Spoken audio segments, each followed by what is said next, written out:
মোচার ঘন্ট করব। আলু কেটে নিয়েছি ছোট ছোট করে, আর এই মোচা কেটে নিয়েছি। মোচাটা আমি সিদ্ধ করে নেব। গ্যাস জেলে আমি কড়াটা বসিয়ে দিয়েছি, আর আলু মোচাগুলো দিয়ে দেবো।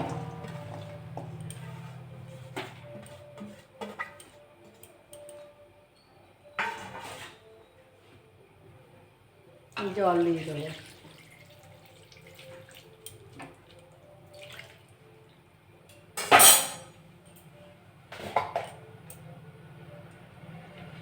একটু সামান্য একটু হলুদ দিয়ে দেবো, মশার কষটা বেরিয়ে যাবে। একটু লবণ দিয়ে দেবো।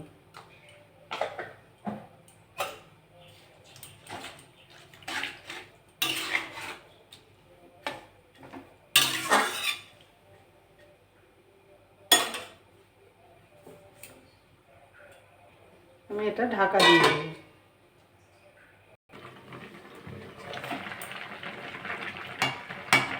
মোচাটা সিদ্ধ হয়ে গেছে, এবার আমি তুলে নেব, ঢেলে নেব। মোচাগুলো সব ঢেলে নিয়েছি, আমি কড়াটা আর বসিয়ে দিয়েছি। কড়াটা গরম হয়ে গেছে, আমি এবার সর্ষের তেল দিয়ে দেবো। মোচাটা একটু চটকে আলুগুলো একটু ভেঙে মেখে নিয়েছি, মানে থাড়া থাড়া হয়ে থাকে, এটা ভালো করে মেখে নিয়েছি। তেলটা গরম হয়ে গেছে,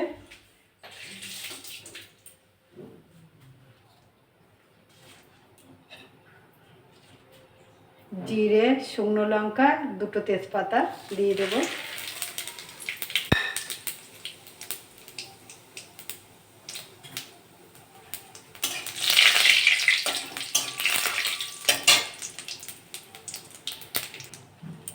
জিরেটা হয়ে গেছে, লঙ্কাটা, আমি একটু রসুন আর আদা দিয়ে দেবো।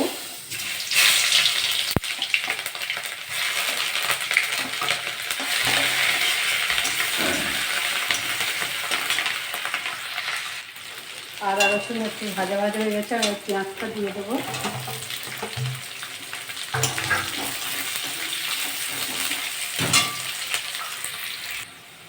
পেঁয়াজটা ভাজা ভাজা হয়ে গেছে, আমি এবার এগুলো দিয়ে দেবো।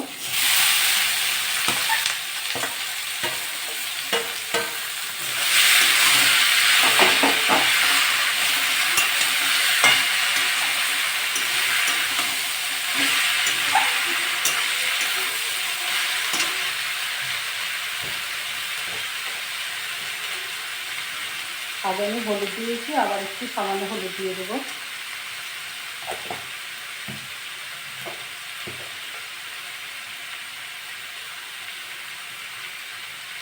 লঙ্কার গুঁড়ো দিয়ে দেবো।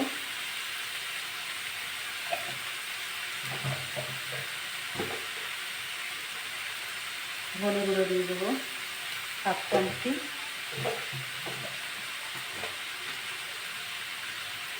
জিরে গুঁড়ো দিয়ে দেবো 1 চামচি।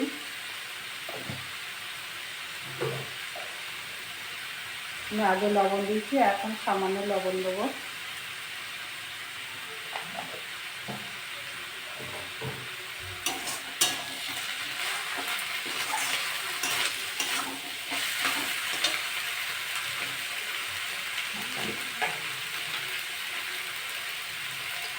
টেস্টের জন্য 1 চামচি চিনি দিয়ে দেবো।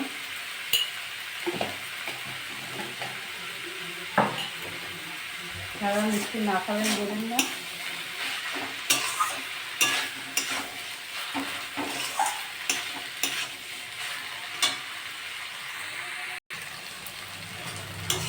এরকম করে মাছটা না থাকলে এরকম করে নিরামিষই ঘন্ট করবেন, ভালো লাগবে খেতে।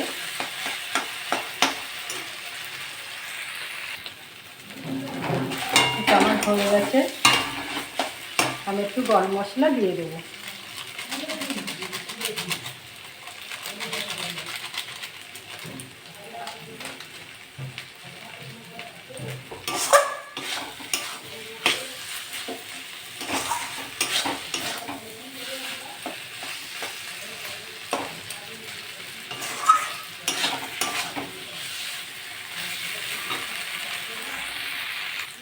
এবার আমি নামিয়ে নেব। দেখুন কি সুন্দর হয়েছে। এরকম করে বাড়িতে রান্না করে খাবেন। খেয়ে ভালো লাগলে আমার চ্যানেলটাকে লাইক করবেন, শেয়ার করবেন, কমেন্ট করবেন। ধন্যবাদ।